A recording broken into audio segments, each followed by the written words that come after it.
We're now into the second week of the 2011 Tour de France, and things are starting to heat up. If week 1 was warming the pan, week 2 is adding the oil to it before sauteing everything. Cooking metaphor aside, we should take a look at today's stage, Stage 9. It's a medium mountain stage with little relief on deck. The question we ask at the start is the same one we've asked for a few days in a row. Will Thor Hushovd keep the yellow jersey today? If he has a good day, he just might. One rider who isn't having a good day, Alberto Contador. Contador goes down in a crash early on. It's minor, sure, but these kind of things add wear and tear to a body during a Grand Tour. It's also yet another day of rain, with slick roads and tight descents, which are about to take its toll on a peloton that's already faced crash after crash. Today's major incident comes on the descent of the day's second categorized climb. The most seriously affected were Omega Pharma Lotto GC leader Jorgen van den Broek and teammate Frederick Williams, who both broke a collarbone. Astana leader Alexander Vinokourov, who broke an elbow and his femur, and Garmin Cervelo's Dave Zabriskie, who broke a wrist. Quote, "That crash was horrific. We were coming down the high-speed descent, and there's a corner that kept tightening. The guy in front of Zabriskie just made it around, but Dave clipped the barriers and went flying over the edge. The Lotto guy, who was on his wheel, hit the barrier and stopped dead, but was spinning on the floor. I just squeezed through. Tor jumped over the bike and just made it by, and it all went piling down behind us. It was one of the scariest crashes I've ever seen. It was carnage." After some brief discussion, a truce was called at the front of the peloton to allow those riders who had either crashed or been held up to get back up to the group. The drop in pace resulted in the day's breakaways lead expanding out to almost 8 minutes. One would think that the crash on the descent would be the worst of the day. One would be wrong. The break is 5 riders strong with a 4-minute lead. Pushing ahead are Luis Leon Sanchez, Juan Antonio Flecha, Sammy Cesar, and 2 riders who keep getting mentioned, Johnny Hugerland and Thomas Voeckler. If the 5 can work together, there's a very good chance that one of them will be in yellow by the evening. Then, disaster. A car from French TV attempted to pass them, going partially down the grass verge on the left-hand side of the road. The car driver swerved back into the road and the riders to avoid a roadside tree, hitting Team Sky's Juan Antonio Flecha and sending him cartwheeling down the road. The Spaniard clipped Johnny Hugerland, who was sent somersaulting onto a barbed wire fence on the other side of the road. It was absolutely horrifying. Quote, "We can be happy that we're alive. It's horrible. I did what felt like a few somersaults. I don't know where the car came from. Before I knew it, Flecha was on the ground and there was nothing I could do. I landed on the fence and I looked at my legs and thought, is this what cycling is about?" The other 3 breakaway members continued on, accelerating even, leaving Flecha and his torn jersey behind, and Hugerland with his bleeding legs still soldiering on, an image that burned into fans' brains everywhere, and both would somehow finish the stage. The breakaway, especially Voeckler, picking up the pace as soon as the crash happened, didn't sit well with Flecha. Quote, "I see that as normal behavior for Voeckler, because he's always like that in breaks, causing trouble. Just before that, one of the others in the break had to go at him, because Voeckler had attacked on a descent after attempting to win the mountains points instead of waiting for those of us who weren't fighting for them. He was completely focused on the yellow jersey. We all know what he's like. Seeing him act in any other way would have surprised me." And well, Voeckler was singularly focused on a yellow jersey. He did most of the work for the remainder of the stage, chasing a jersey he once wore 7 years ago. In the final dash to the line, Luis Leon Sanchez taking the win. Something that goes unremembered considering everything else that happened. For Voeckler, he'll officially wear yellow, and while he may not keep it as long as he did in 2004, which is for 10 days, he'll at least get a short stint before the high mountains inevitably crack him soon. And Hugerland, the bloodiest man today, he gets to pull on the King of the Mountains jersey again, crying on the podium. He'll need to keep soldiering on, as any hardened pro does, but he can take a little solace in the fact that tomorrow is a rest day. Now to stage 10. This should be a sprint showdown, but there is enough elevation that it might be chaotic. And like every stage this year, it ends up being completely unpredictable. At the intermediate sprint, it's a full showdown. All the hitters are trying to get points. Cav takes the max points that are left, and his teammate Renshaw snags them too, taking them away from his opponents. And even though Rojas complains about movement in the sprint, there are no penalties. Now, the points have Gilbert leading, Rojas in second, and Cav in third. With just 16 kilometers left in the stage, the peloton faces a minor category 4 ascent. We need to remember one thing. Any changes in terrain are an opportunity to attack, and Philippe Gilbert continues to go on the offensive. He joins up with a few riders, including the yellow jersey of Vogler, as they make their move. It takes a long time for the peloton to finally catch them. It isn't brought back together until the 5K to go mark. This has created an issue for Mark Cavendish. He's burned riders to chase down the break, and now will be short-handed headed into the final kilometer. Into the hard right-hander, and it's a Mega Pharma rider on the front, trying to set up their sprinter, Andre Greipel. Greipel is new to this team and the Tour, as he gets his first crack at being a designated leader. Finally out of the shadow, Cavendish cast when the two are teammates. Now, it's up to Greipel to prove he deserves this shot. He's sitting fourth wheel, slotted right behind Cav himself, and Thor Hushovd is mixing it up too, sitting on Greipel's left. Cav launches, and Greipel follows immediately. And the size and style difference in their sprinting is so apparent here as it comes side to side. It's close, so desperately close, but at the line, the German finally takes a Tour de France stage win. Quote, "It's an incredible feeling to win a stage in the biggest race in the world. When I knew that I could be part of the race this year, winning a stage became my goal, and the team supported me in that. I think I'm the happiest person in the world at the moment." With this result, Cavendish moves closer to Gilbert and Rojas in the green jersey standings, but a missed win means missed points. Tomorrow will be another sprint stage, one that Cav can't afford to lose. For the first time this tour, stage 11 is drama-free. No favorites crash, no attacks from the final incline of the day, no cars hitting riders. Okay, sure, it does rain yet again, and yes, it takes longer to catch the breakaway than HTC would probably like, but with 2 kilometers to go, the sprinters are at least in full control. There is one issue facing Cavendish right now. He has just Tony Martin and Mark Renshaw left in front of him at this point, which is not enough riders for the ideal lead-out train. And on the opposite side of the road, with greater numbers, is Garmin Cervelo building up steam. But it is always a mistake to count out the 2 marks.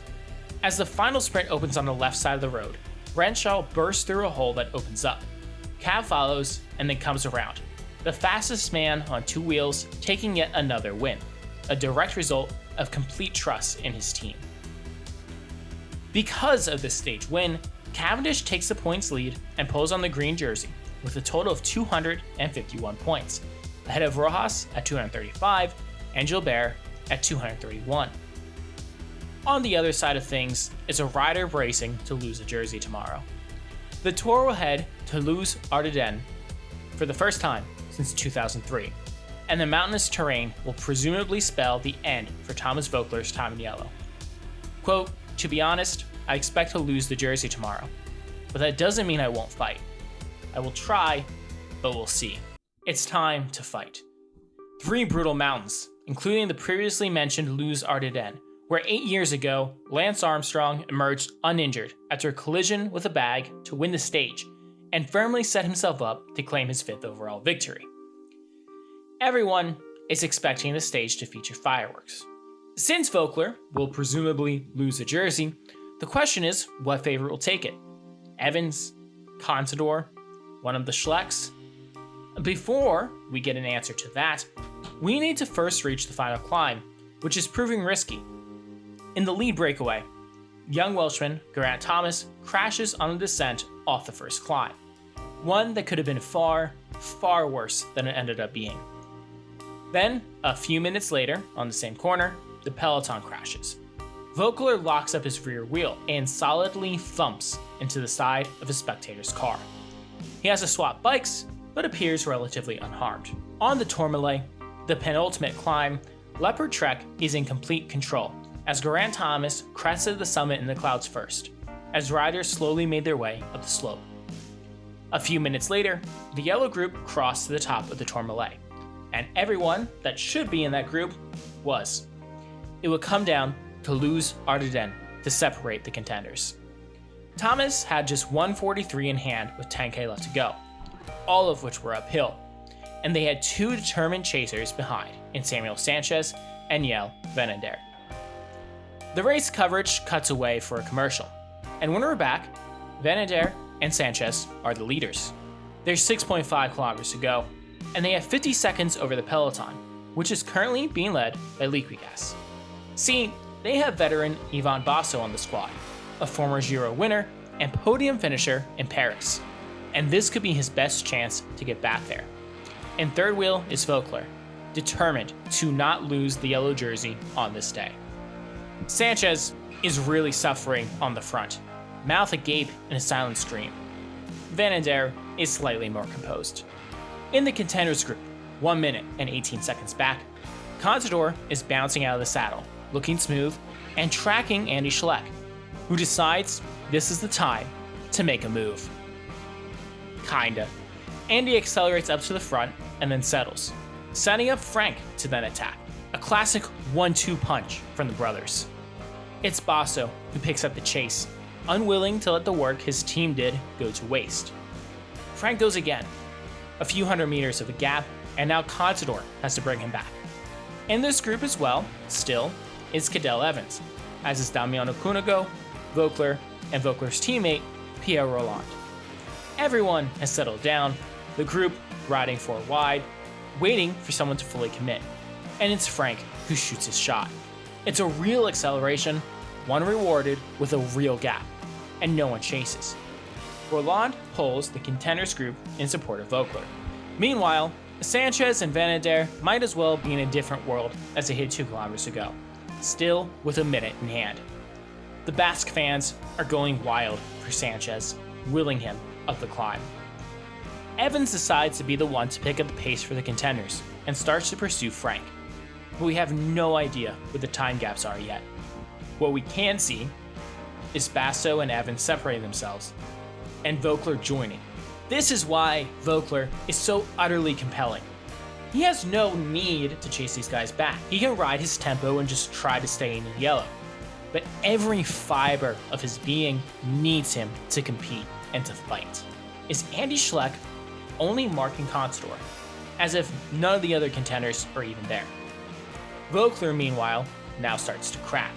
But we've seen the yellow jersey give its wearers extra strength this tour. Why mountain stages of the tour are so compelling to me is when we get multiple battles at the same time.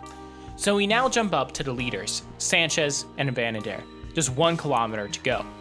Then Frank Schleck rolls through in third, 25 seconds behind the leaders, and 15 seconds ahead of the Evans group. Sanchez looks back and can just see the figure of Frank in the background. Sanchez says something to Van den Bergh about it, but whatever it was, Van den Bergh attacks. Sanchez follows, and Frank tries to pick up the pace, but he's left it too late. The stage win will go to the Belgian or the Spaniard, and it's going to go to Sanchez. He bolts past, gets the gap, and flies to the line, his biggest win since the Olympic gold back in Beijing, and yells like everything in his life has led to this moment. Basso, Evans, and Andy all come to the line. Then Cunego and Contador has been dropped. The defending champion is looking incredibly vulnerable in this tour. On the other hand, Voeckler is looking surprisingly strong, keeping the yellow jersey in hand. Quote, "Today, I was surprised to be here 10 kilometers to the finish. After I saw the last kilometer, I said to myself, you're still here. Don't give up." For Sanchez, it was a banner moment in his career and his life.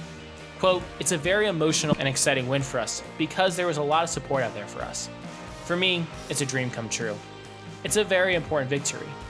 We are not a big budget team, but a modest, all-Basque team. It's our biggest victory of the season. I've worked very hard to be at my very best for the Tour de France, and I've sacrificed more than ever before. I've spent time away from my family and from people who I've lost. But now, it's worth it. The GC remained largely the same outside of Contador's collapse. Stage 13, and one of the most epic solo pursuits in Tour de France history, is about to unfold.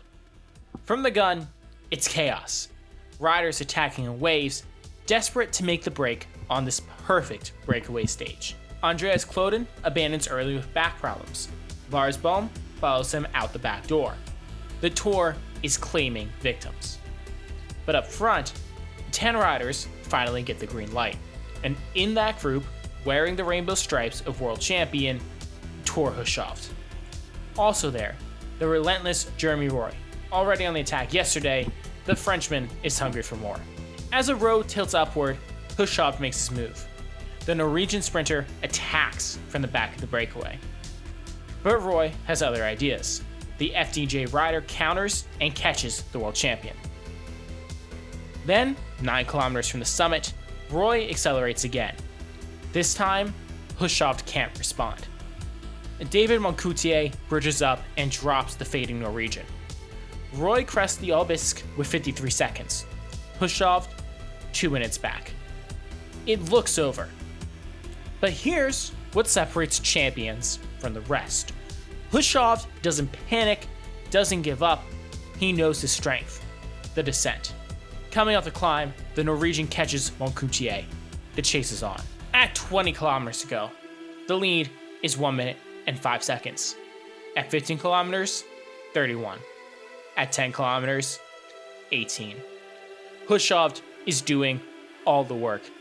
Moncoutier, he's playing games, knowing he can't beat the world champion in a sprint. Roy is fading. The road kicks up. He's given everything. Hushovd drops Moncoutier like dead weight and surges toward Roy. When he reaches the Frenchman, there's no hesitation. No waiting for a sprint. Hushovd stomps past him and powers clear. The rainbow jersey crosses the line. The world champion admits he saved his legs by taking it easy yesterday. That tactical decision just won him a Tour stage. Roy, nearly in tears at the finish. It was his 5th attack in 13 stages. His reward? The polka dot jersey and the combativity prize. But right now, it's cold comfort. Thomas Voeckler holds yellow for another day. In the next episode, the race for yellow is about to explode.